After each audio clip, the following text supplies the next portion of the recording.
कि किरोड़ीलाल मीणा साहब अब जिस तरह से भाजपा में उनकी दुर्गति हो रही है, उनको मंत्रालय दिया गया है, वो भी अच्छा मंत्रालय नहीं दिया गया है। किरोड़ीलाल मीणा जी और हम राजनीतिक विरोधी हो सकते हैं, व्यक्तिगत विरोधी हो सकते हैं, लेकिन समाज की जब बात आती है तो किरोड़ीलाल मीणा और हम एक हैं। राजस्थान का बेटा उपराष्ट्रपति पद से हटाया है तो मेरी मांग है पुरजोर शब्दों में, राजस्थान का ही बेटा उपराष्ट्रपति के पद पर बैठे। ये तो जो छापा मार रहे हैं, मैं समझता हूँ ये ठीक नहीं है। ये मंत्री के कद की बात नहीं है, उनको छापे मारने की बात, ये एक उनका स्तर नहीं है कि वो छापा मारे। उपराष्ट्रपति जगदीप धनखड़ के अचानक इस्तीफे के बाद सियासत पूरी तरह से गर्मा गई है। उपराष्ट्रपति ने अपने इस्तीफे के पीछे कई सवाल खड़े कर दिए, लेकिन राजस्थान की राजनीति के कद्दावर नेता और वर्तमान में कैबिनेट मंत्री रहे किरोड़ीलाल मीणा को लेकर पूर्व महुआ के विधायक और पूर्व मंत्री रहे ओम प्रकाश हुड्डा लगातार मांग कर रहे हैं कि किरोड़ीलाल मीणा को नरेंद्र मोदी जी और नेत्र शिशु के इतने करीब होने के नाते उपराष्ट्रपति पद दिया जाए। इसको लेकर लगातार ये वीडियो भी बना रहे हैं। इन्होंने अपनी बात भी रखी और मांग भी रखी। आज हम इनसे खुद से ही मुलाकात करते हैं, खुद से ही बात करने की चर्चा करते हैं, आखिर ये कैसा देखते हैं। सबसे पहले हमारे चैनल में आपका स्वागत है सर।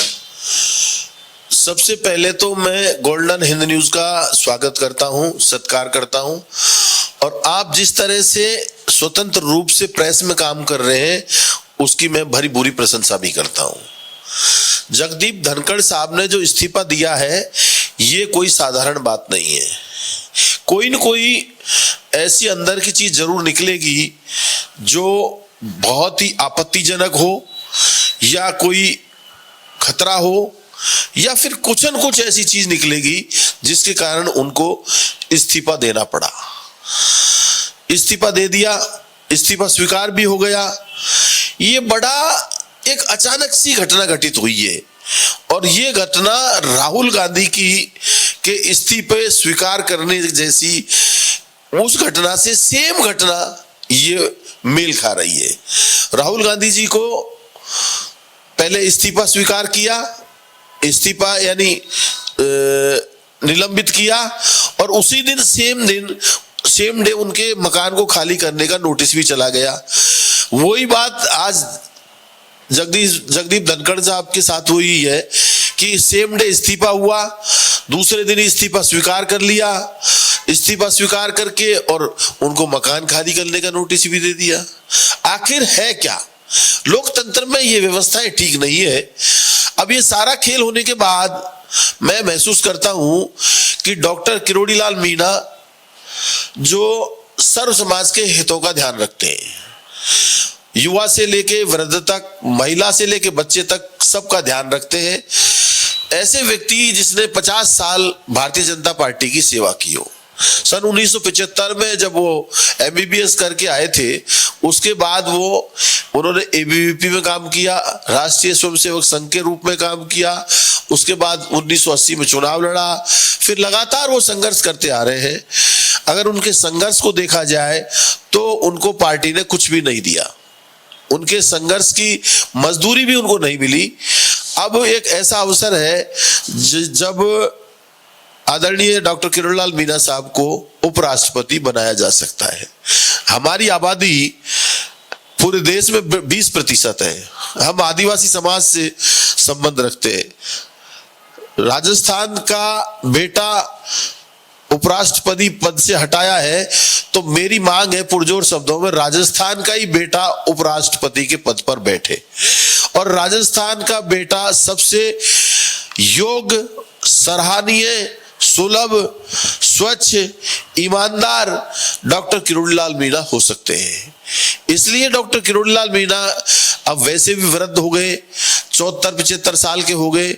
74-75 साल के बाद गवर्नर या उपराष्ट्रपति या राष्ट्रपति पर ही जाता है। तो मेरा मानना यह है, मेरी पुरजोर शब्दों में देश के प्रधानमंत्री जी से, देश के गृह मंत्री जी से, राष्ट्रीय अध्यक्ष जी से और तमाम केंद्र के नेताओं से मेरा हाथ जोड़कर विनती यह है कि डॉक्टर किरोड़ीलाल मीणा साहब को उपराष्ट्रपति पद पर बिठा करके एक लोकतांत्रिक व्यवस्था में जनता का जो विश्वास कायम हो, ऐसा काम करना चाहिए। किरोड़ीलाल मीणा को लेकर आप पहले भी आरोप प्रत्यारोप करते रहे हैं, लेकिन अब इस मौके पर एक ऐसा बयान आपका है कि उपराष्ट्रपति ने बनाना चाहिए, कैसे देखते हैं आप इसको? किरोड़ीलाल मीणा जी और हम राजनीतिक विरोधी हो सकते हैं, व्यक्तिगत विरोधी हो सकते हैं, लेकिन समाज की जब बात आती है तो किरोड़ीलाल मीणा और हम एक हैं। अगर किरोड़ीलाल मीणा साहब को जरूरत पड़ेगी, अगर किरोड़ीलाल मीणा साहब को जरूरत पड़े मेरे खून की, तो मैं उनको खून देने के लिए भी तैयार रहूंगा। जरूरत पड़े मेरी गर्दन की, तो मेरी गर्दन उनको देने के लिए तैयार रहूंगा। गर्दन पड़े उनको मेरे धन की, तो मैं धन भी देने के लिए तैयार रहूंगा। क्योंकि आज एक समाज का व्यक्ति अगर उपराष्ट्रपति के पद पर पहुंचता है तो ये हमारे समाज के लिए नहीं, राजस्थान के लिए गौरव की बात है। ये बात सही है कि हम एक दूसरे पे आरोप प्रत्यारोप लगाते रहते हैं। अभी कुछ दिन पहले उन्होंने कहा था कि जीभ काट लूंगा। वो वृद्ध हो चुके हैं, उनका वाणी पे अभी कंट्रोल नहीं है, कह देते हैं। अब बुजुर्ग हैं, वो हमारे दादा की एज के हैं, उन्होंने कह दिया कोई बात नहीं, कह देते हैं, लेकिन मैं उस पर कोई प्रतिक्रिया नहीं दूंगा। वो हमारे दादा की उम्र के हैं, उन्होंने कह दिया तो मैं बुरा नहीं मानता, उनकी बात को नजरअंदाज कर दूंगा। दूसरा मेरा मानना यह है कि किरोड़ीलाल मीणा साहब अब जिस तरह से भाजपा में उनकी दुर्गति हो रही है, उनको मंत्रालय दिया गया है, वो भी अच्छा मंत्रालय नहीं दिया गया है। कृषि विभाग, कृषि एवं पंचायत राज विभाग होता है, जिसमें से पंचायत राज हटा करके कृषि दे दिया, और पशुपालन और दूसरा विभाग है विपणन, ये हटा दिए गए। ग्रामीण विकास मंत्रालय उसमें दिया है, जिसमें पंचायत राज हटा लिया, जो पंचायत राज ग्रामीण विकास में कुछ भी नहीं है। तो मेरा मानना यह है कि किरोड़ीलाल मीणा साहब को अब उपराष्ट्रपति बन जाना चाहिए, और इस बात के लिए मोदी जी उनके मित्र हैं, तो मित्र से बात करनी चाहिए। उनकी तो मित्रता, ये कहते हैं कि कृष्ण और सुदामा जैसी मित्रता है, तो उन कृष्ण सुदामा की मित्रता का लाभ लेना चाहिए, और ये लाभ पूरे आदिवासी समाज को मिलेगा, अकेले किरोड़ीलाल जी को नहीं मिलेगा। आज कोई भी राजस्थान का व्यक्ति उपराष्ट्रपति के बंगले में जाएगा तो बेरोक टोक बेहिचक घुस सकता है, अपनी बात को कह सकता है, अपनी बात को मनवा सकता है। अभी आपने कहा कि किरोड़ीलाल मीणा जी के पास ऐसा विभाग है जिसमें कुछ कर नहीं सकते हैं, लेकिन वो खुद निकलकर छापा मार रहा है, जो छापे मारने का काम करे, जो काम सरकार को करना चाहिए, ब्यूरोक्रेसी को कर रहा है, कानून को करना चाहिए, वो खुद मारे। कैसे देखते हैं आप? ये तो जो छापा मार रहे हैं, मैं समझता हूँ ये ठीक नहीं है। ये मंत्री के कद की बात नहीं है, उनको छापे मारने की बात, ये एक उनका स्तर नहीं है कि वो छापा मारे। उनकी टीम है, विजिलेंस की टीम, उस विजिलेंस की टीम से काम कराना चाहिए। छापे मारने का तो लोगों ने विरोध भी किया था बाद में। नहीं, छापे मारने की बात नहीं है। छापे मारने के साथ साथ एक दूसरी चीज निकल के आ रही है। दूसरी चीज ये निकल के आ रही है कि सुबह छापे मारे जाते हैं और शाम को सेटिंग हो जाती है। वो सेटिंग करने वाले लोग कौन है, इस बात पे भी डॉक्टर किरोड़ीलाल मीणा साहब को ध्यान देने की आवश्यकता है। आखिर अब वो उन्होंने 3-4 दिन तक छापे मारे, उसका परिणाम क्या रहा, जनता ये जानना चाहती है। अगर उसका परिणाम जनता के सामने नहीं आया तो ऐसा लगता है व्यापारियों के और मंत्री के लोगों के साथ बैठ के कोई खेला हो गया है, ऐसा जनता सोचती है। मैं भी जनता का भाग हूं, तो जो भी बात है, अब व्यापारी बिल्कुल सहमा हुआ है। अब मैं आपको एक निवेदन करना चाहता हूं, महुआ विधानसभा क्षेत्र में 64 डीलर है खाद के, 64 डीलर खाद के हैं, और 64 डीलर खाद के जो है वो हमारे यहाँ 100 टन डीएपी खाद आया है। 100 टन डीएपी खाद में से आपको 64 राशन डीलरों में से एक राशन डीलर जो खाद का डीलर जो किरोड़ीलाल जी का भतीजा है, उसको दिया है 60 टन अकेले को। अपर्णा खाद बीज भंडार को दिया है 60 टन, और बचे हुए 63 डीलर खाद के डीलरों को दिया है 40 टन। अब ये करप्शन तो है, और क्या है। अब आपने कहा कि किरोड़ीलाल मीणा जी को कृषि मंत्री दिया है, इसका मतलब उनके पास कुछ भी नहीं है। क्या इनकी पावर खत्म होती जा रही है? नहीं, किरोड़ीलाल मीणा जी की पावर खत्म होती नहीं जा रही। उनके कार्यों की वजह से, जो कार्य उनको करने चाहिए मोदी जी और अमित शाह जी ने और भजनलाल जी ने जो कार्य दिए वो कार्य तो कर नहीं रहे वो, और जो कार्य नहीं दिए वो कार्य वो कर रहे।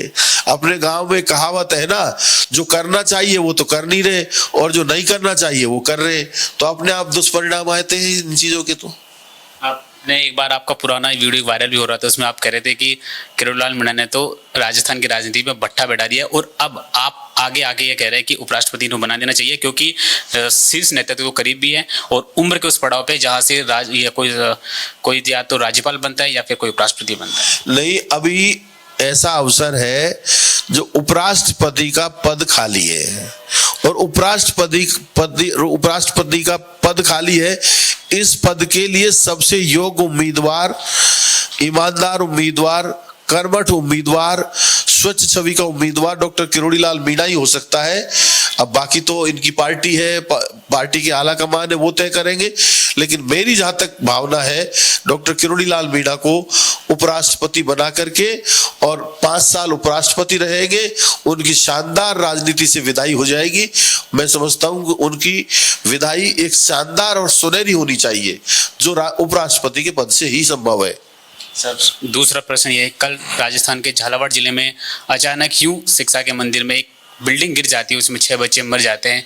इस मामले को आप कैसे देखते हैं? क्योंकि राजस्थान में ज्यादातर देखा जाए सरकारें आती है बदलती है, लेकिन हालत वैसी ही पड़ी है स्कूलों की। मैं आपको निवेदन करना चाहता हूं, झालावाड़ के पिपलोदी गांव में जो घटना हुई है, 7 बच्चों की मौत हो गई और 25 से ज्यादा घायल है। पहली बात तो यह है कि वहां अधिकांश बच्चे SC और ST समाज के हैं, गरीब दलितों के बच्चे पढ़ रहे थे। उस स्कूल पर ध्यान देने की बहुत बड़ी आवश्यकता थी, लेकिन सरकारों ने ध्यान नहीं दिया। सरकार चाहे कोई भी हो, कांग्रेस हो चाहे बीजेपी हो, विद्यार्थी विद्यार्थी होता है और स्कूल स्कूल होती है। ध्यान देना चाहिए। पूरी छत गिरने के बाद एक दुर्भाग्य की बात और रही कि एक छोटी बच्ची ने यह बताया कि छत में से कंकर गिर रहा है, तो अध्यापक ने उस बात को नजरअंदाज कर दिया। नहीं करना चाहिए था, उस बात पे संज्ञान लेना चाहिए था। दूसरा, जो विद्यालय की जो पट्टियां गिरी उसके बाद बच्चों की मौत हुई, ये दुर्भाग्यपूर्ण बात है। लेकिन वहां का क्षेत्रीय प्रतिनिधि आदरणीय वसुंधरा राजे जी, आदरणीय दुष्यंत जी, दोनों ने पहुंच करके वहां उनको ढांढस दिलाया, अस्पताल में लोगों का इलाज कराया। तो मैं समझता हूं ये एक सजगता है उनकी। वसुंधरा जी को भी मैं धन्यवाद देना चाहूंगा कि समय रहते वहां पहुंच गई। नरेश मीणा भी वहां पहुंचा, उसने भी मांग रखी, और आज सरकार ने 10-10 लाख रुपए मरने वाले को दिए हैं और उनके परिजनों को संविदा पे एक नौकरी लगाने का विश्वास दिलाया है। ये सरकार का सकारात्मक कदम है।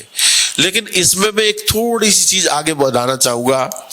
अभी पिछले साल माननीय किरोड़ीलाल मीणा साहब कृषि एवं ग्रामीण विकास मंत्रालय के साथ साथ उनके पास आपदा मंत्रालय और है।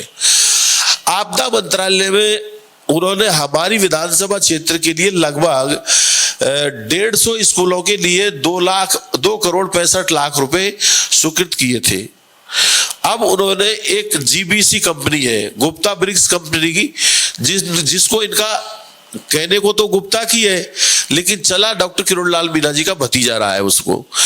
अब वो 2 करोड़ 65 लाख रुपए जो स्कूलों में खर्च होने थे, मात्र 20-20 हजार रुपए की पुताई करके और उसकी इतिश्री कर दिया। सारे पैसे को ये लोग खा गए।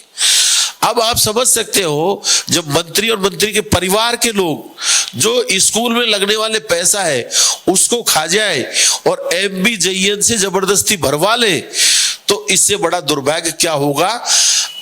जब रक्षक ही भक्षक बन जाएगा तो स्कूल गिरेंगी, बच्चे इस तरह से बच्चों के साथ हादसा हो रहे, ये बहुत दुर्भाग्यपूर्ण है। एक छोटा सा बच्चा जो सुनहरा बच्चा होता है, वो हमारे लिए हीरा होता है, वो आगे जाके क्या बनता, गर्व की जो चीजें हैं। मैं कोई निवेदन करूं, लोग कहते हैं गरीब के बच्चे हैं, क्या करते, मैं उन लोगों की बातों को दरकिनार करता हूं, खारिज करता हूं उनकी बातों को। गरीब का बच्चा क्या नहीं कर सकता। एक बकरी चराने वाला लड़का, उसका मोबाइल खो जाता है और मोबाइल खोने के बाद में वो उसकी रिपोर्ट दर्ज कराने पुलिस थाने पहुंचता है और पुलिस थाने में जो उसको डांट के फटकार को भगा दिया जाता है और उसकी एफआईआर दर्ज नहीं की जाती है।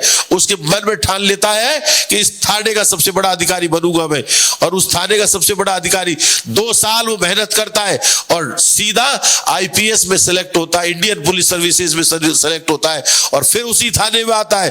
तो गरीब के बारे में कोई नहीं सोच सकता, कोई कल्पना नहीं कर सकता वो कितनी आगे पहुंच सकता है।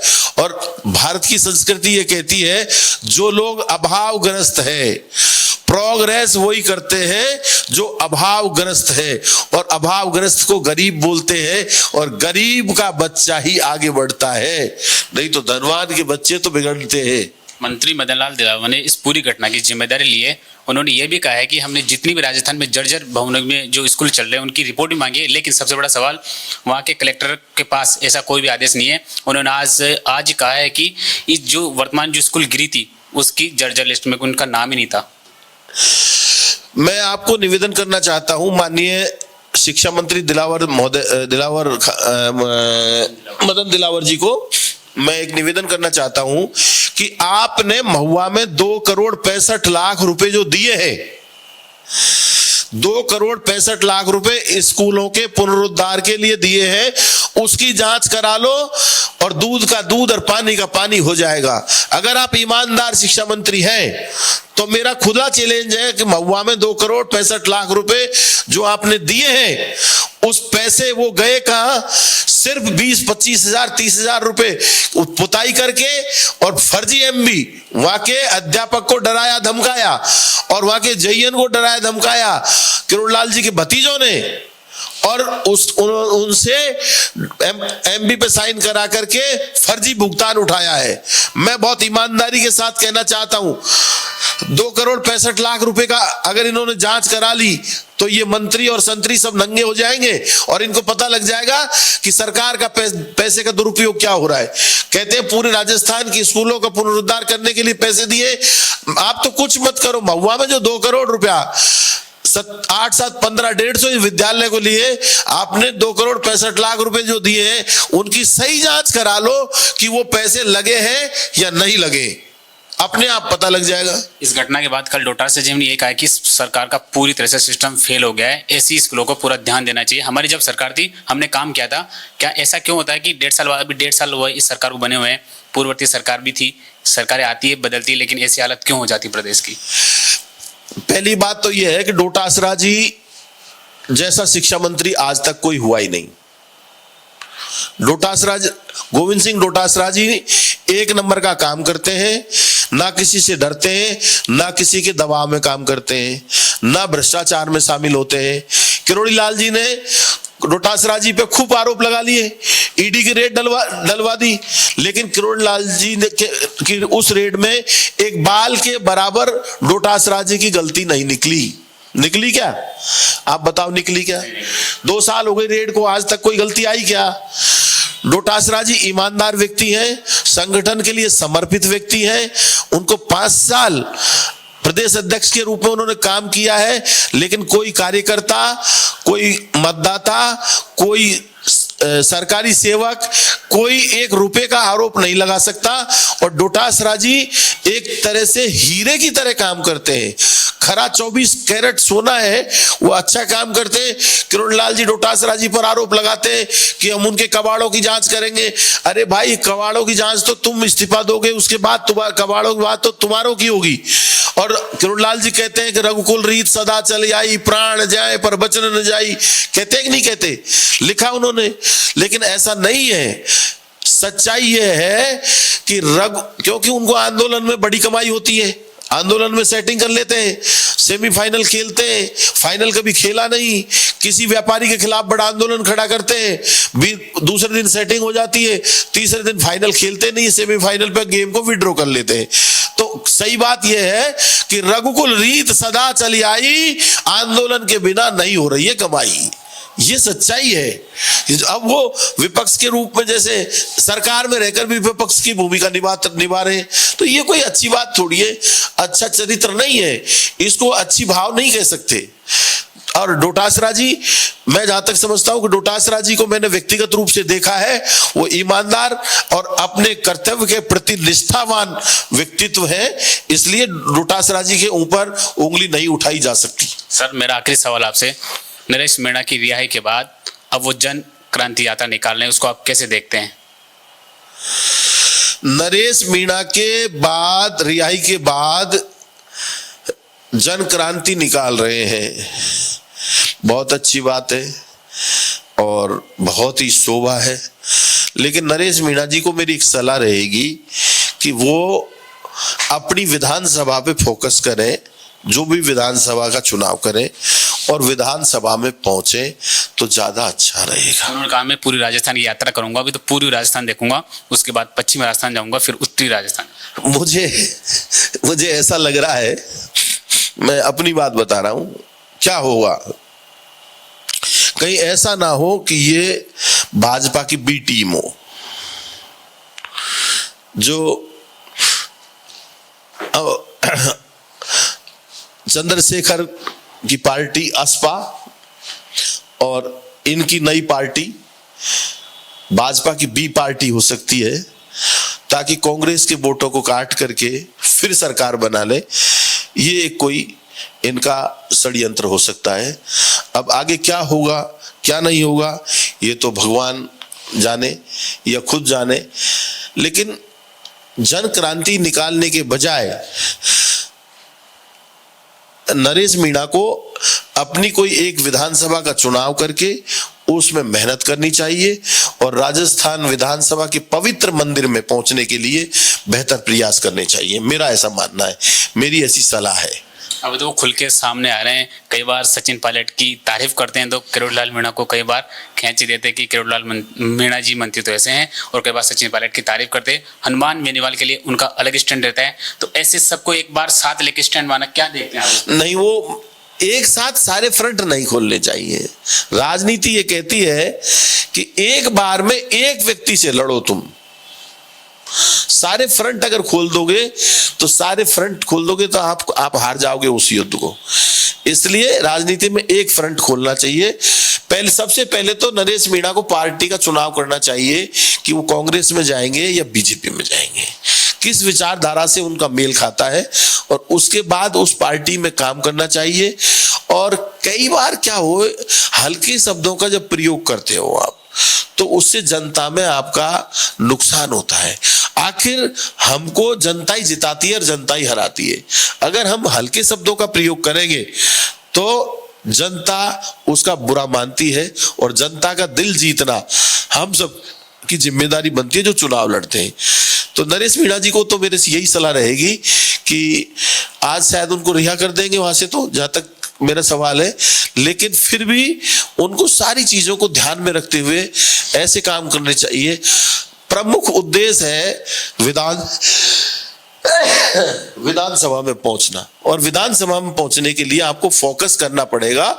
जैसे अर्जुन ने मछली की आंख जो नीचे कढ़ाई रखी हुई थी उसमें नीचे अर्जुन मछली की आंख को परछाई देखकर तीर लगाया था, वैसे एक विधानसभा क्षेत्र, चाहे वो देवली उनियारा चुने, अंता चुने, छबड़ा चुने और उससे विधायक बने, ये फोकस होना चाहिए। मेरा मानना ऐसा है। तो पूर्वी राजस्थान में जन क्रांति यात्रा निकालें, एक तरफ किरोड़ीलाल मीणा का एरिया आता है, दूसरी तरफ सचिन पायलट का आता है। आप कह रहे हैं कि उन्हें एक ही एरिया से पूर्वी राजस्थान से तैयारी करनी चाहिए और एक ही पार्टी के सिंबल पे चुनाव लड़ना चाहिए। कैसे देखते हैं वहाँ त्रिकोणीय मुकाबला हो सकता है? नहीं, ऐसा त्रिकोणीय और कोई मुकाबला नहीं है, वहाँ बीजेपी और कांग्रेस का ही मुकाबला है, और पूर्वी राजस्थान से कांग्रेस इस बार भारी मतों से जीतेगी। सचिन पायलट, अशोक गहलोत, गोविंद सिंह डोटासरा और टीकाराम जूली साहब, ये सब मिलकर प्रचार करेंगे, और मैं समझता हूं कि पूर्वी राजस्थान ही नहीं, समस्त राजस्थान में जोरदार चुनाव होगा इस बार और कांग्रेस की सरकार बनेगी। तो ये थे मेरे साथ पूर्व महुआ के पूर्व विधायक और मंत्री रहे ओम प्रकाश हुड्डा जी, जो लगातार अपनी बेबाक आवाज ले जाना चाहते हैं, दमदार भाषण देते हैं। और सबसे बड़ा सवाल, राजस्थान की राजनीति के कद्दावर नेता किरोड़ीलाल मीणा पर लगातार ही प्रहार कर रहे हैं। और अब उनके फेवर में इनका मैसेज भी आया है कि अब उनको उपराष्ट्रपति बनाने के लिए नरेंद्र मोदी से गुहार कर रहे हैं कि किरोड़ीलाल मीणा को राजस्थान की इस राजनीति का कद्दावर नेता मानते हुए उपराष्ट्रपति का पद दिया जाए। कैमरामैन सरदार के साथ में राकेश रवानिया, गोल्डन हिंद, जयपुर।